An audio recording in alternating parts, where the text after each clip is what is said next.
எல்லாருக்கும் வணக்கம். இன்னைக்கு நம்ம பேச போகிற விஷயம் நம்ம லைஃபோட அல்டிமேட் க்ளவ் அப் பற்றி.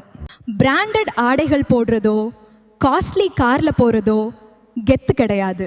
உண்மையாகவே நம்மளோட பீக் அவுரா எதில் இருக்குது தெரியுமா? நம்மளோட ஒழுக்கத்தில் மட்டும்தான். சில பேர் நினைக்கலாம் ரூல்ஸை பிரேக் பண்ணி வாழ்ந்தாதான் மாசு அப்படின்னு. ஆனால் உண்மையில் சுய கட்டுப்பாட்டோடு இருந்து மற்றவங்களுக்கு மரியாதை கொடுக்கறது தான் ரியல் ஃப்ளெக்ஸ்.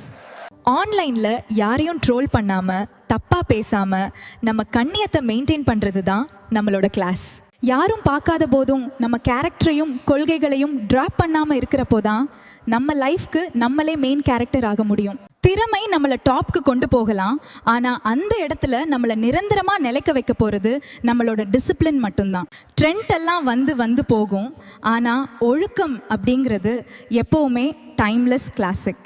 ஏன்னா பணம் காசு இன்னைக்கு வரும் நாளைக்கு போகும், ஆனால் நம்மளோட கேரக்டர் எப்போவுமே அழியாது.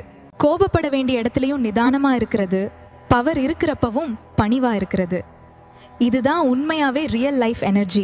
இப்போ இருக்கிற அவசர உலகத்தில் மற்றவங்களை ஏமாற்றி ஜெயிக்கிறது தான் புத்திசாலித்தனம்னு சில பேர் தப்பாக நினச்சிட்ருக்காங்க. ஆனால் யாருக்கும் கெடுதல் நினைக்காம நேர்மையாக உழைச்சி ஜெயிக்கிறதுல இருக்கிற அந்த நிம்மதி, அதுக்கு ஈடு இணையே கிடையாது.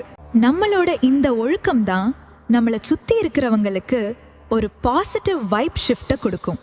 ஒரு மனுஷனோட உண்மையான அழகு அவங்களோட வெளி தோற்றத்தில் இல்லை, அவங்களோட உள் மனசுலையும் ஒழுக்கத்திலையும் தான் இருக்குது. ஷார்ட்கட் தேடி ஓடாமல் சரியான பாதையில் பயணிப்போம். நம்மளோட கேரக்டரை இன்னும் லெவலப் பண்ணி நம்மளோட சக்ஸஸ் ஸ்டோரியை ரொம்ப கண்ணியமாக எழுதுவோம். நம்மளோட நல்ல குணங்களாலையும் ஒழுக்கத்தாலையும் இந்த உலகத்தை ஸ்லே பண்ணுவோம்.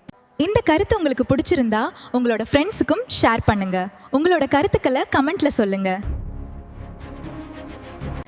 நன்றி, வணக்கம்.